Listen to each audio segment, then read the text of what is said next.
Boa noite, irmãos. Vamos ao nosso livro de Neemias. Neemias, capítulo 10 hoje, né? Nós estamos acabando. Acho que vão umas 5, 6 mensagens só para acabar o nosso estudo de reconstrução no livro de Neemias. Neemias, capítulo 10. No último estudo, no versículo 38, eles estão dizendo aqui que eles fizeram um firme concerto e o escrevemos e selaram os nossos príncipes, os nossos levitas e os nossos sacerdotes. A gente não vai ler o capítulo 10, eu só vou ler o versículo 1, tá? Versículo 28, o versículo 29, e depois nós vamos ler o último versículo. Então vamos lá, capítulo 10. Os que selaram aquele acordo, né, do versículo 38, os que selaram foram Neemias, o Tirsata, filho de Acalias, e Zedequias, e aí tem muitos nomes, tá?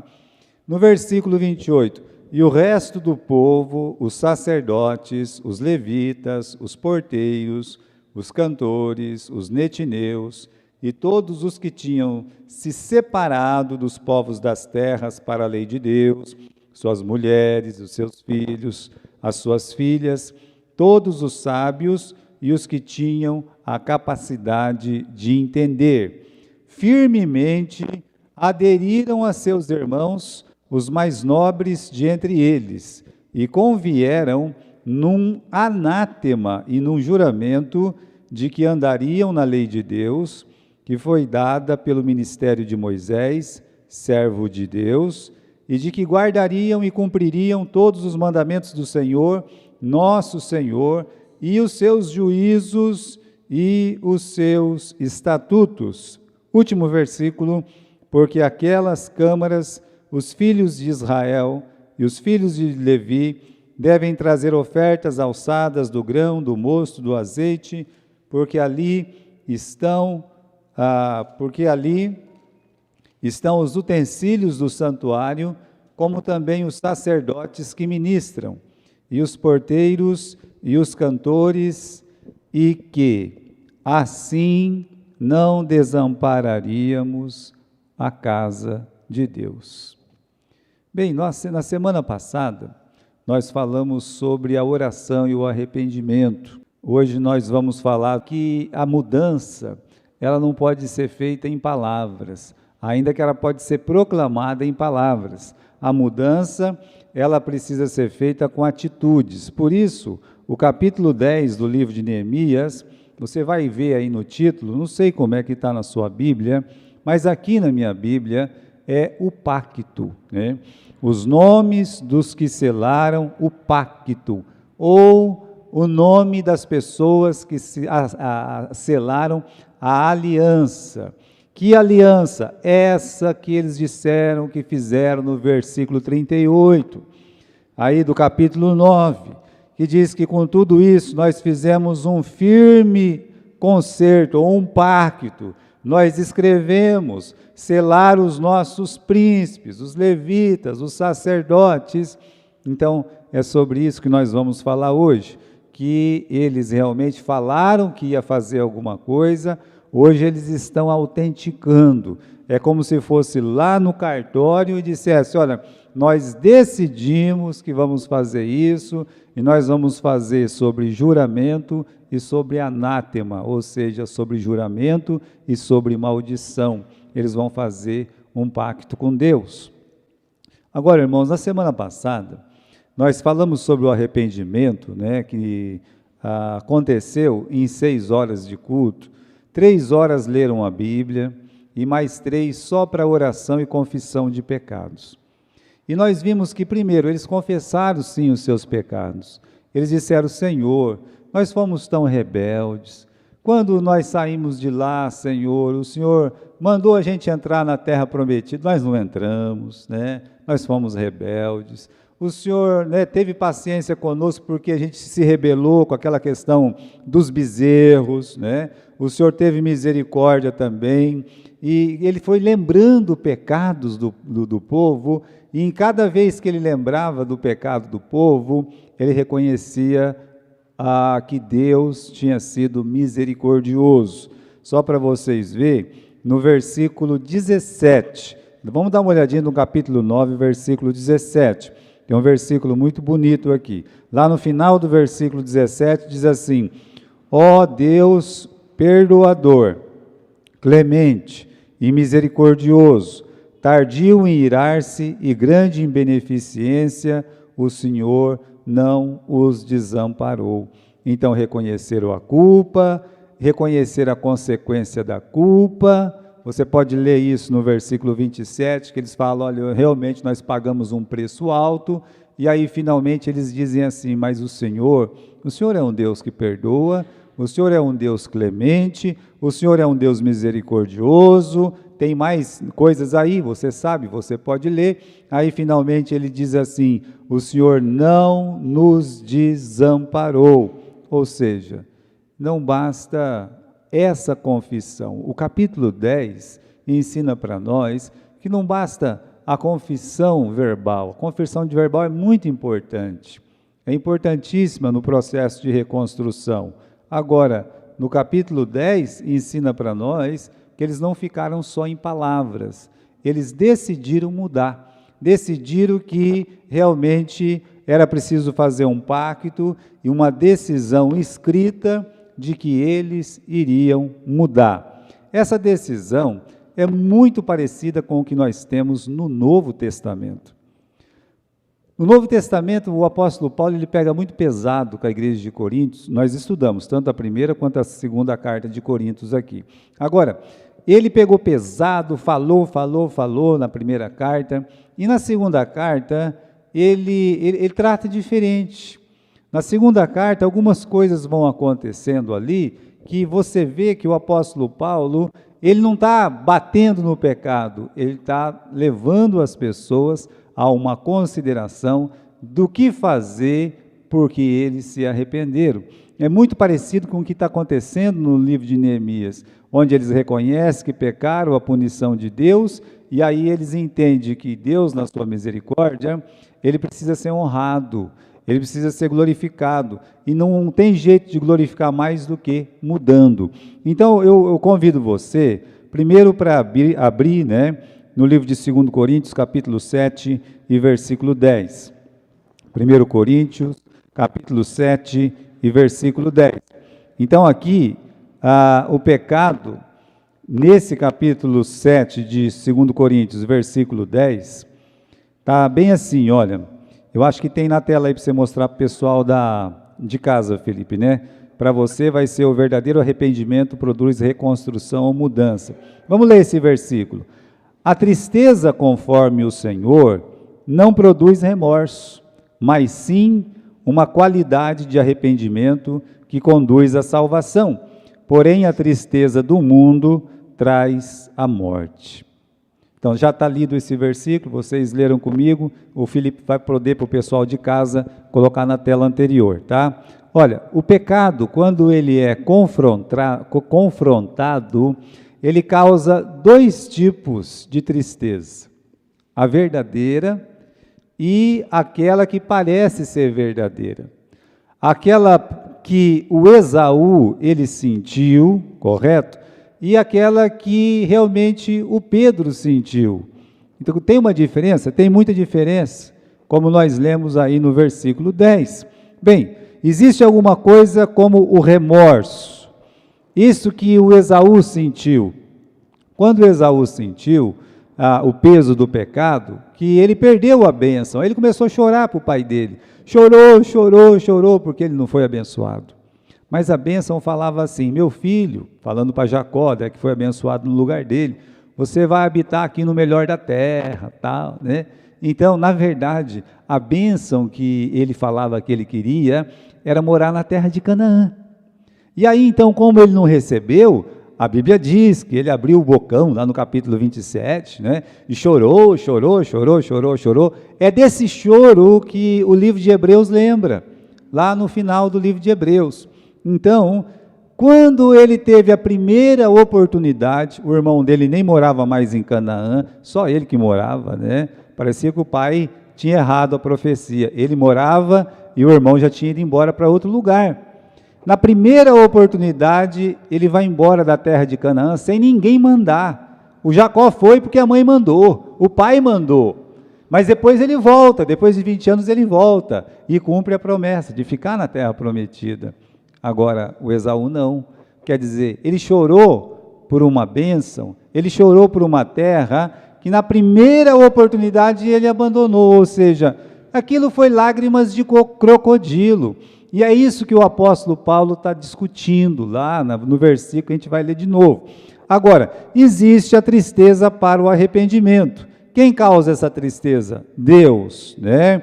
E é desse arrependimento que o pessoal aqui no capítulo 10 está tentando tratar, está querendo mostrar que o arrependimento deles é verdadeiro. É o arrependimento que a pessoa não se arrepende. Como assim? Tem um arrependimento que a pessoa se arrepende, do Esaú. Ele se arrependeu de ter chorado e depois foi embora da terra, não quis nem saber. Entende? Mesma coisa do Judas, ele se arrepende, ele tem um remorso, chora, mas a primeiro lugar que pode colocar a cabeça e se enforcar, ele vai. Então, ele se arrepende de ter se arrependido. Já voltando lá, vamos voltar em 2 Coríntios capítulo 7, versículo 10, o verdadeiro arrependimento produz reconstrução, produz mudança. Olha só, vamos ler de novo o capítulo 7, versículo 10 de 2 Coríntios.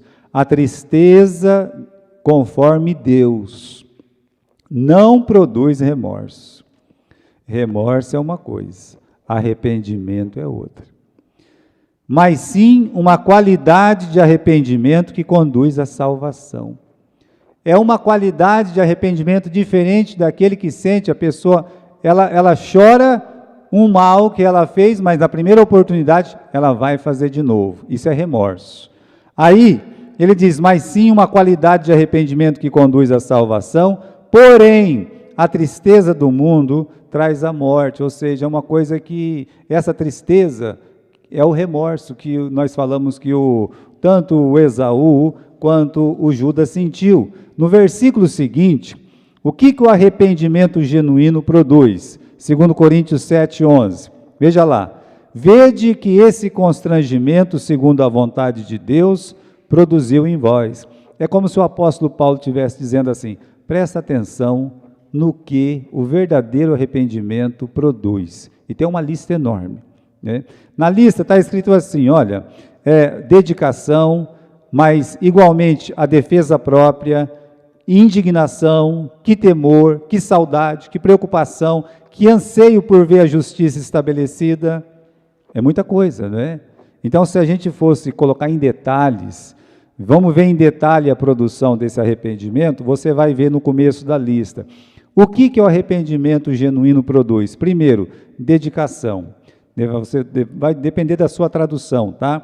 Quer dizer, firmeza no trabalho, no serviço. É o que Jesus disse para Pedro. Pedro, você vai lá e apacenta minhas ovelhas. Ele tinha que ser muito firme, né, para continuar. Segundo, ele está dizendo aqui, além da dedicação, igualmente, que defesa própria. Tem tradução que traz a palavra apologia. Não sei se alguém tem a palavra apologia aí, né? A irmã Noranei e o irmão Ronald tem. Aí no versículo 11, de 2 Coríntios 7:11. O que é isso aí? Apologia é você criticar o pecado em você mesmo. Primeiro, você volta a trabalhar para Deus. Segundo, você critica o pecado em você mesmo, né? Você se indigna com tudo isso. Terceiro, o temor. Temor em relação a Deus, ao pecado, às consequências do pecado. Aí você vai ver uma outra palavra aí, saudade, né? Eu acho que todas as traduções têm saudade. Por que saudade? Porque o verdadeiro arrependimento produz a saudade.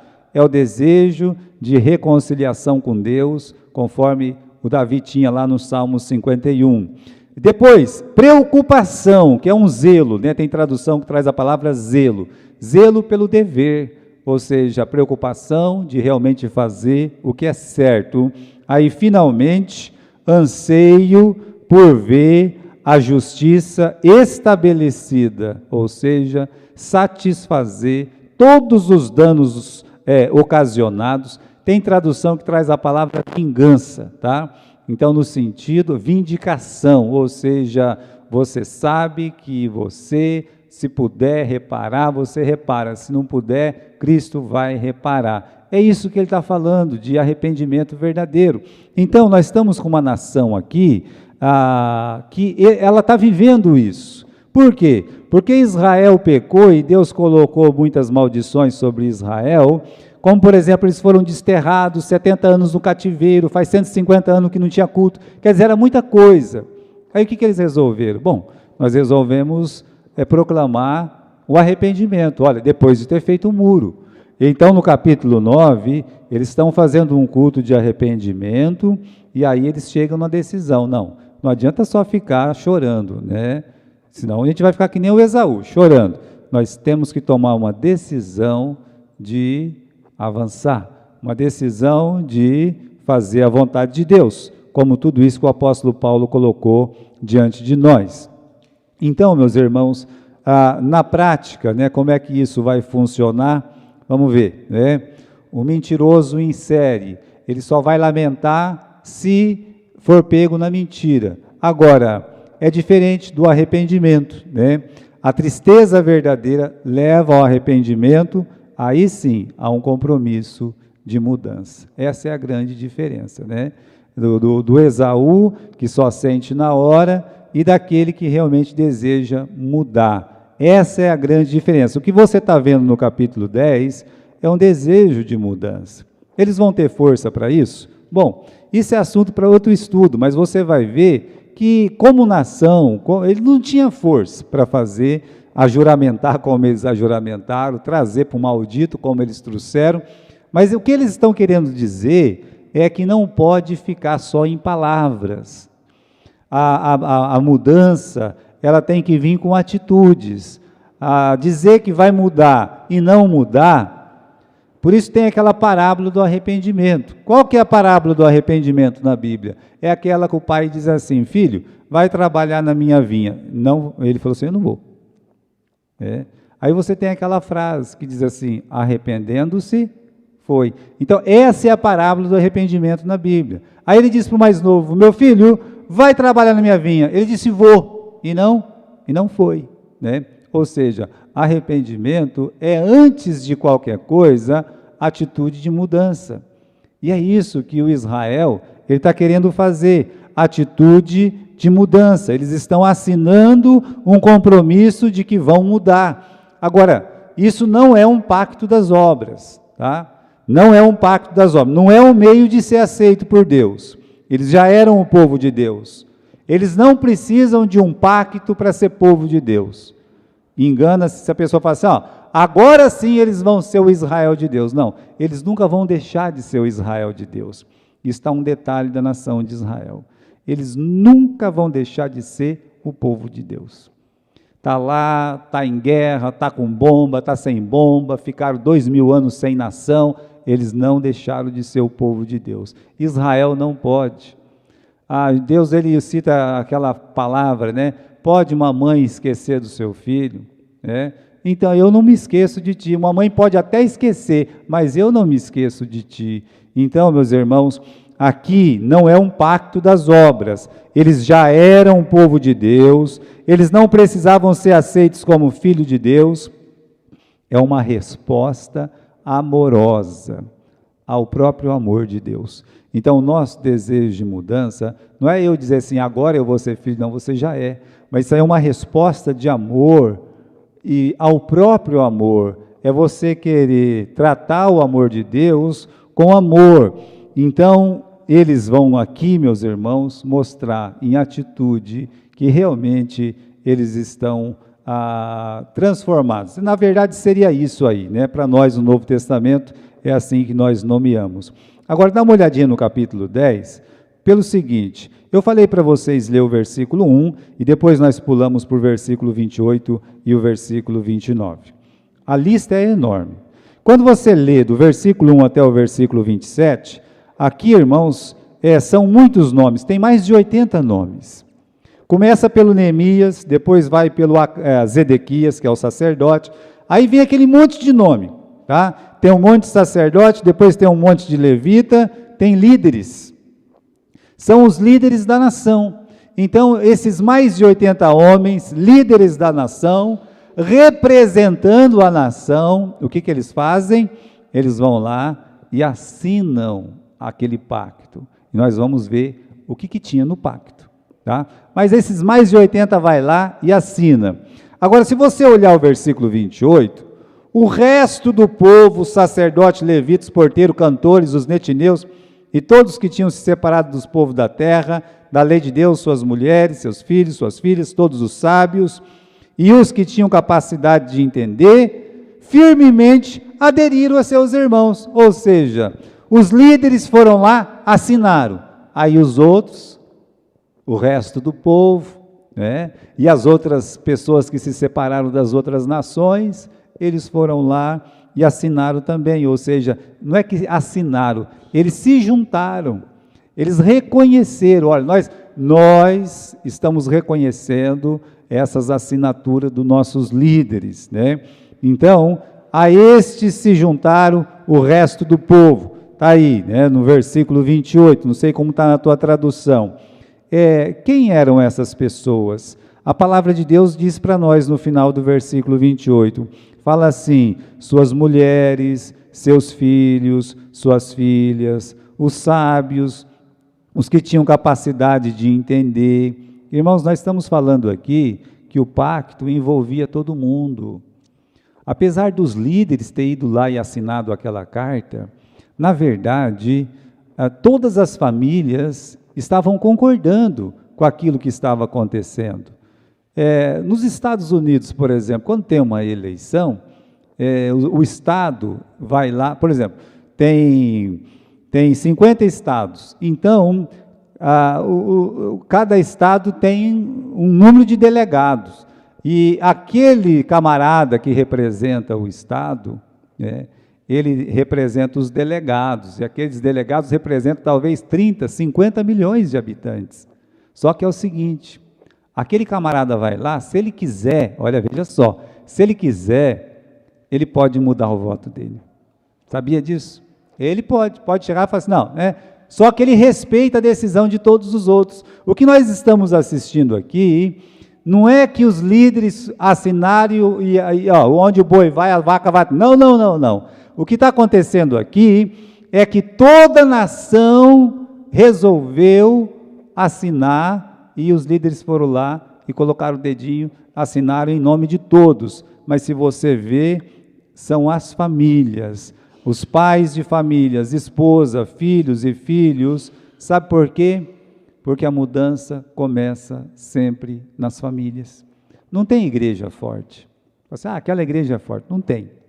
Uma igreja forte, se ela tiver 5 famílias, e as 5 famílias for forte, no sentido de unida, firme, essa é uma igreja forte, né? Então, uma igreja forte é uma igreja que tem família forte. Por isso, o que deu realmente força para essa assinatura foi que as mulheres estavam lá, junto com os maridos, né? As crianças, as moças, os rapazes, né? E uma outra coisa que está acontecendo aqui, no final do versículo 28, diz que todas as outras pessoas, todos os que tinham se separado dos povos da terra, para a lei de Deus. Sabe o que quer dizer isso aqui? Isso quer dizer que não apenas israelitas, mas gente de todas as outras nações. Aqui talvez tinha samaritano, tinha amonita, tinha moabita, tinha filisteu, tinha talvez um babilônio lá, um egípcio. O que eu quero dizer com isso? É que as pessoas que estavam ali estavam dizendo, olha, nós somos judeus e queremos servir a Deus. E os outros diziam, nós não somos judeus, mas nós também amamos o seu Deus. Meus irmãos, Quem está fazendo o pacto aqui é as pessoas que creem em Deus.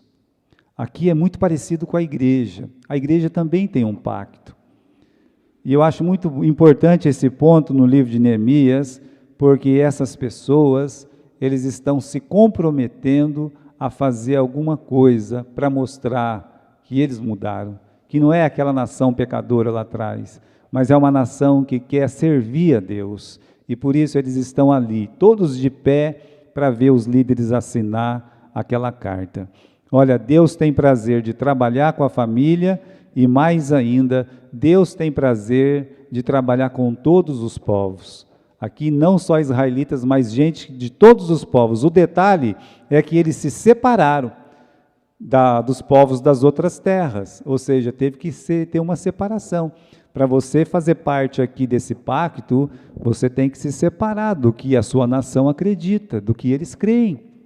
Então, vamos dizer que tem um filisteu lá, eles não acreditam em Deus, você acredita? Eu acredito.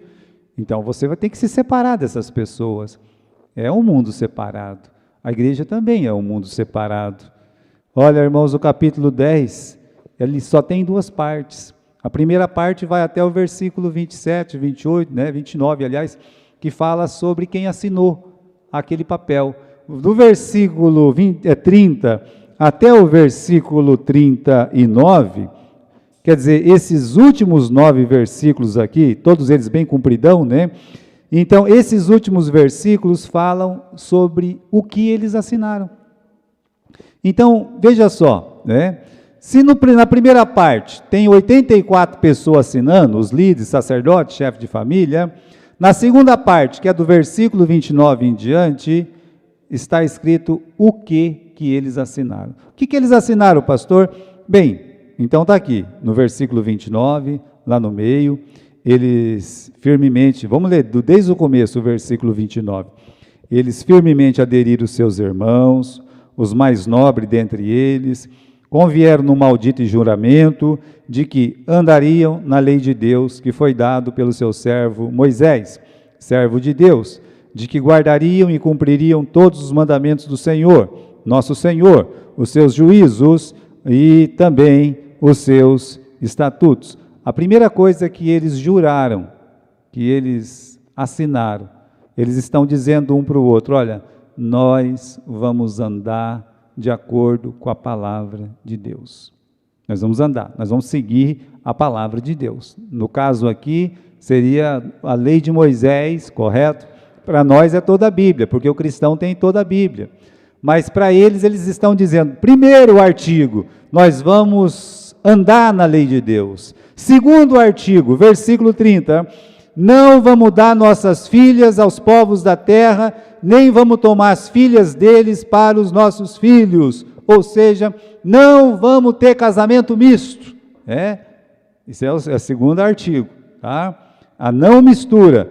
Terceiro artigo, versículo 31, e de que trazendo os povos da terra no dia de sábado, quer dizer descanso, algumas fazendas e qualquer grão para venderem, nada tomaríamos deles no sábado, nem no dia santificado, e livre deixaríamos o ano sabático e toda e qualquer cobrança. O que eles estão dizendo? Nós vamos separar um dia para servir o Senhor.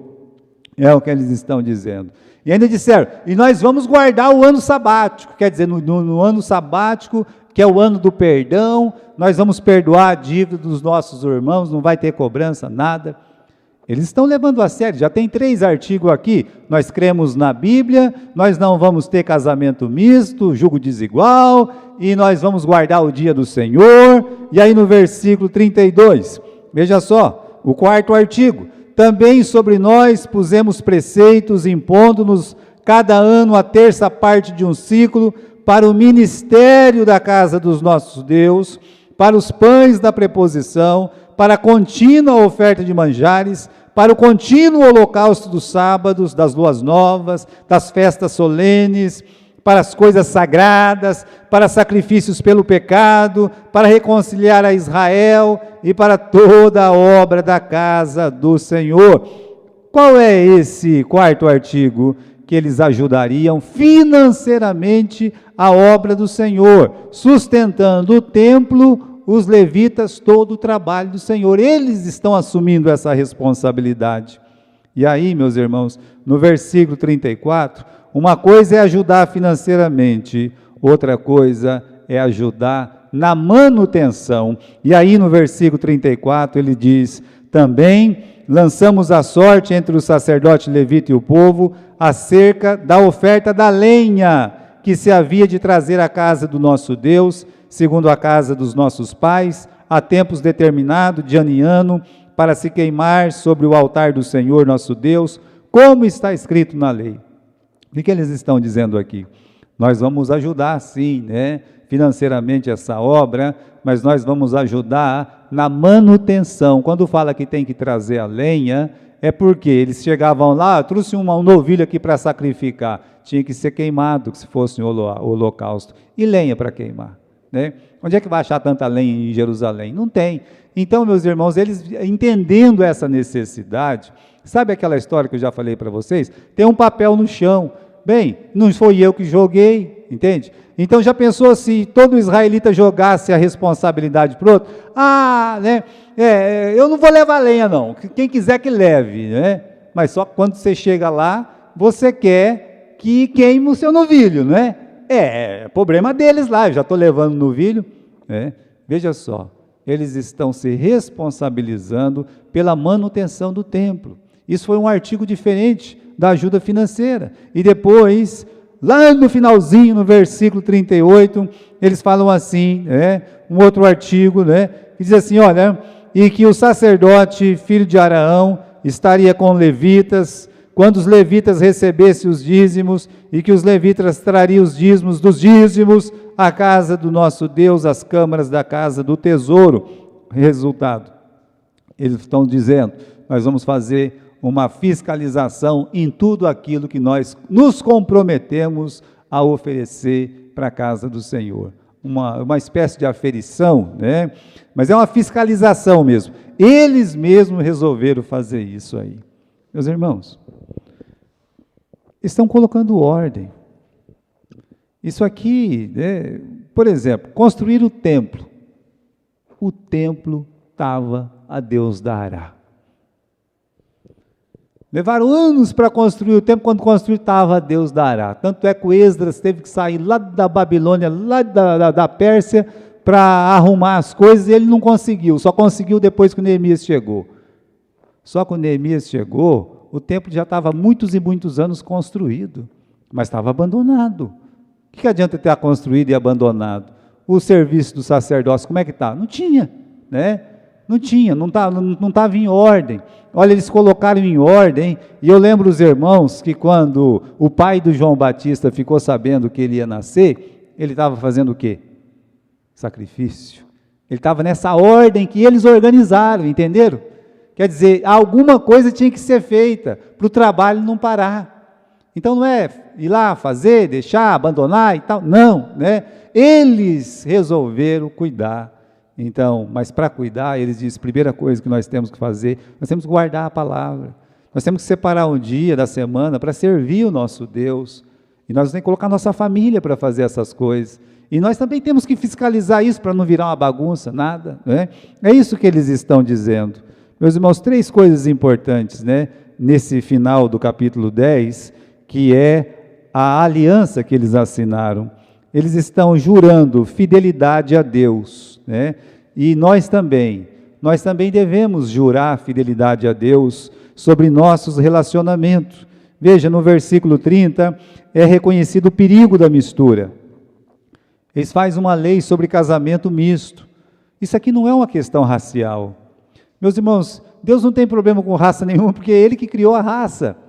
Então, lá no livro de Apocalipse, quem que está dizendo? Digno é o Cordeiro, todas as raças, todas as línguas, todas as nações. Então, quando fala aqui que não é para casar misto, não é uma questão racial, é uma questão religiosa, é uma questão espiritual. Ou seja, um crente deve casar com um crente, Uma crente, meus irmãos, que serve a Deus, ela deve procurar um rapaz que serve a Deus. E a mesma coisa, é recíproco, o rapaz deve procurar uma moça, porque senão é uma tragédia espiritual. Tragédia. Sabe a nossa história, né, que nós falamos da Miriam, a grande irmã? Bem, você começa, a história da Miriam começa assim: foi um filho de Levi e casou-se com uma filha de Levi.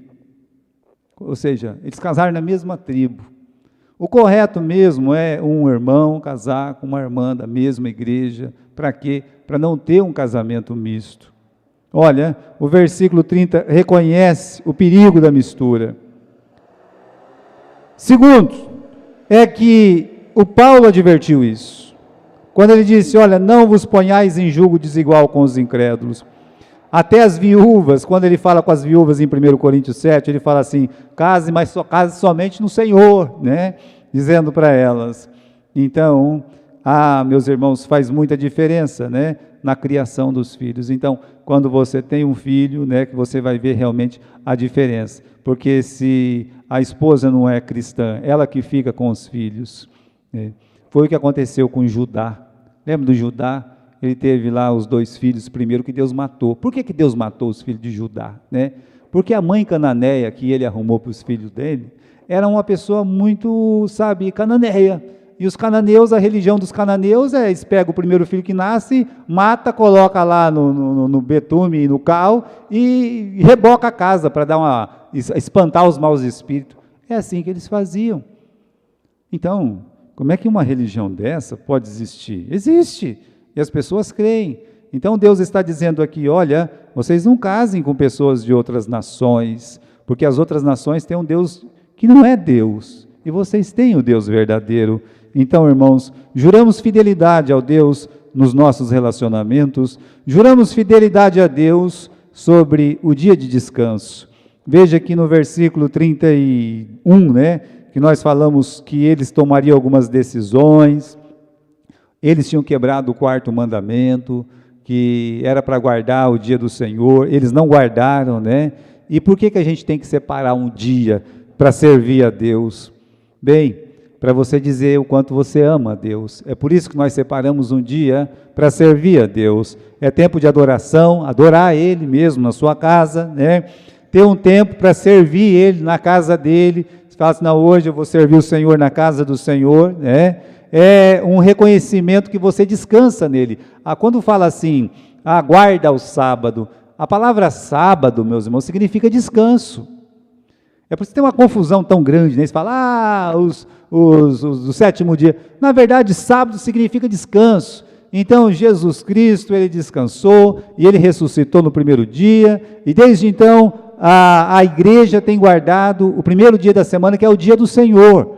Aqui para nós, o domingo, então nós descansamos no Senhor. No domingo, nós nos reunimos para louvar o Senhor, para cantar ao Senhor, para trabalhar para o Senhor. Olha, agora nós estamos aí em plena pandemia, está um pouco difícil isso acontecer, mas eu lembro os irmãos, que para nós aqui um domingo de manhã, não é um dia qualquer, é uma festa para nós, é uma bênção para nós, é uma alegria para nós, e é que nós estamos agora de molho, estamos proibidos de trazer aquilo que nós mais temos prazer, que são as crianças, mas aqui, meus irmãos, é uma festa de trabalho, é um prazer. Praticamente 70%, 80% da igreja trabalha no domingo de manhã, dentro dessa igreja. Então, nós separamos aquele dia para servir ao Senhor. No dia do Senhor, nós devemos descansar nele, sabatear nele, né? Em Cristo, o nosso descanso eterno. É por isso que você deve separar esse dia para Deus. É um dia especial que você deve se separar mesmo, olha, né? Eu sei que muitas pessoas trabalham nesse dia, e eu sei também o quanto é difícil para muitas pessoas, mas a pessoa, se ela não está trabalhando, e se ela não está em alguma dificuldade, então ela deveria estar na casa do Senhor. É isso que a Bíblia nos ensina. E finalmente, irmãos, aqui nesse capítulo 10, eles estão jurando fidelidade a Deus sobre os recursos, e juramos fidelidade a Deus sobre os nossos recursos também. Eles estão dizendo, olha, nós vamos cooperar, você vai usar, e você vai ver muitos termos aqui. Eles falam de ofertas, eles falam de dízimos, eles falam de manutenção. Eles falam até no versículo 36, que eles vão trazer os filhos. O que é isso? É que a igreja precisa de gente. Né? E nós precisamos trazer os nossos filhos. Porque se você não trazer os seus filhos, quando você morrer, não vai ter mais ninguém na igreja. É por isso que eles estão dizendo, nós vamos trazer os nossos filhos. Então, eles trazem os dízimos, as ofertas, eles vão fazer a manutenção, com aquela questão da lenha, eles estão dizendo, olha, quando nascer o nosso primogênito, nós vamos consagrar a Deus, né? E outra coisa que ele fala aqui, no versículo 33, leia comigo, para que tanta coisa assim, para que tanta ajuda, né?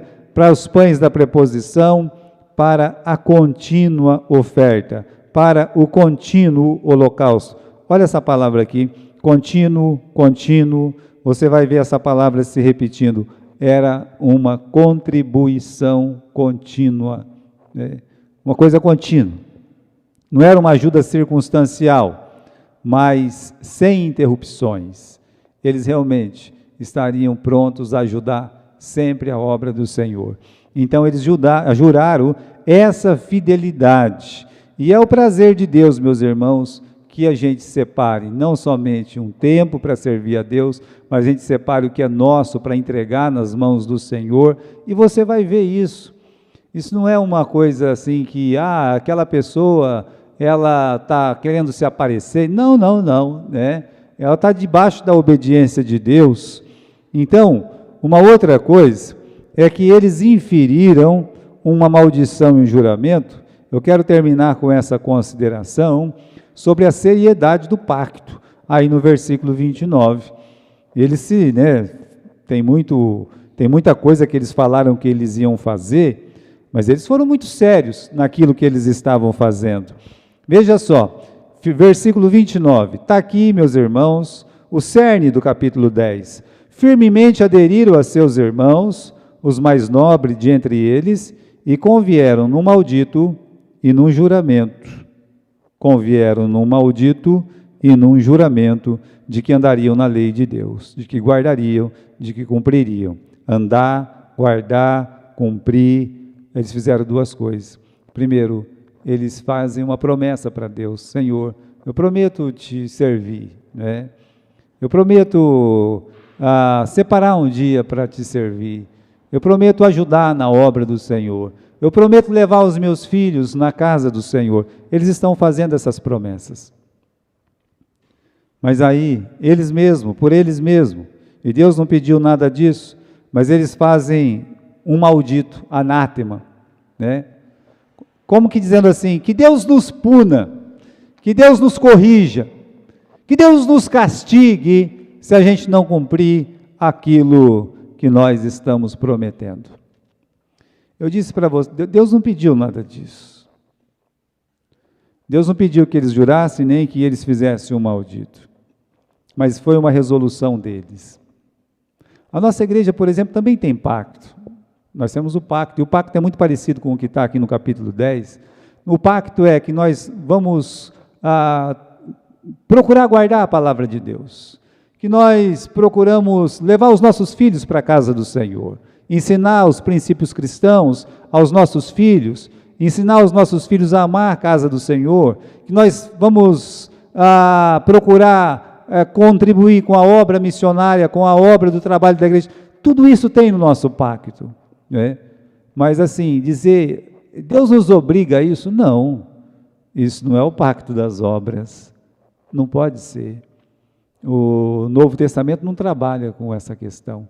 O Novo Testamento trabalha com a pessoa que tem um coração, é um novo coração, é uma nova cabeça, é diferente de tudo. Então eles fazem um juramento, eles fazem um pacto. Lembra que quando Moisés foi dar a lei, subiu lá no monte, né? E aí no capítulo 19, eles falam assim para Moisés, tudo que Deus falar nós vamos fazer. Tudo que Deus falar nós vamos fazer. Aí Moisés sobe lá em cima, recebe os 10 mandamentos, né?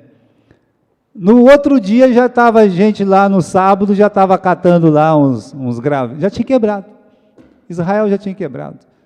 Então, homem nenhum tem força para fazer um juramento e cumprir, ele não tem força nele.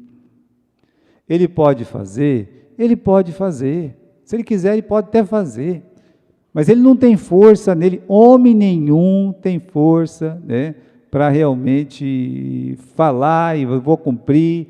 Lembro que um tempo atrás alguém disse, estão fazendo, tem uns crentes aí que estão fazendo um pacto de sangue, que não vai fazer isso, não vai fazer aquilo, não vai fazer aquele outro, né? Você não quer participar? O quê? O que é isso aí? Eu já fiz um pacto de sangue, mas não com o meu sangue não vale nada. Que valor tem meu sangue?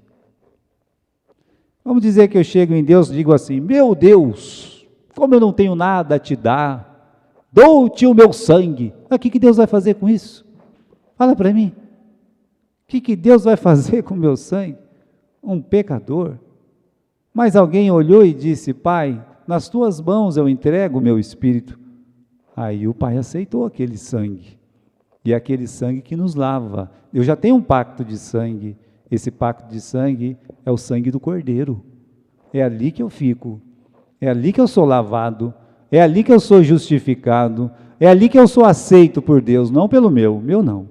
Meu não tem jeito. Então eu posso até querer cortar o meu dedinho, fazer um papel, me comprometer, colocar lá e tal, né? E ser acusado pela minha consciência o tempo todo.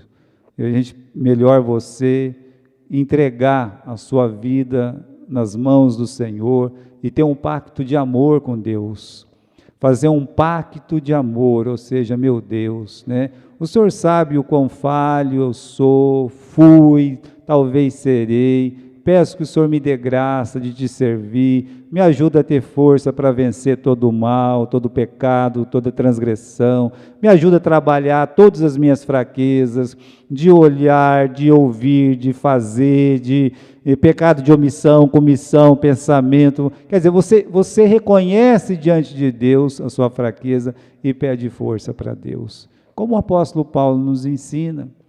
Aí, meus irmãos, esse é um pacto de amor, não é um pacto das obras. Você vai ver aqui nos capítulos seguintes que eles não conseguiram cumprir. O Neemias chegou, deu uns tabefes na cabeça de um, puxou a orelha do outro, arrancou o cabelo da meia dúzia. Mas o que isso ia adiantar? Não ia adiantar muita coisa. Porque, meus irmãos, o que muda é o coração mudar. É isso que muda. O que faz a gente ser diferente é Jesus, é o sangue de Jesus. Então, o nosso amor por Cristo que deve, meus irmãos, nos constranger. Esse amor de Cristo por nós deve nos constranger. Saber que Ele nos amou, que eu devo amá-lo, que eu devo servi-lo e devo viver fielmente para Ele. É isso. Isso é um pacto verdadeiro. É o pacto de amor. Então, irmãos, no capítulo 10, acabamos o pacto. No capítulo 11, eles vão resolver quem vai morar em Jerusalém. Olha que engraçado. Ninguém queria morar em Jerusalém, né? Lembra que tinha um monte de casa parecendo casa fantasma lá dentro. Os muros estavam bonitos, mas lá dentro o negócio estava feio. Então ninguém queria, estava todo mundo assustado lá. E aí eles vão nomear, cada um vai dar um filho para morar lá dentro da cidade, porque a cidade está abandonada mesmo. Mas a gente vai ver isso na semana que vem, tá? Para que a casa do Senhor seja servida, para que a cidade seja habitada. É o que eu disse, eles estão arrumando só os muros? Não, né? O muro já está arrumado, agora eles querem arrumar a vida espiritual, e a vida espiritual dá muito mais trabalho de ser arrumado. Amém?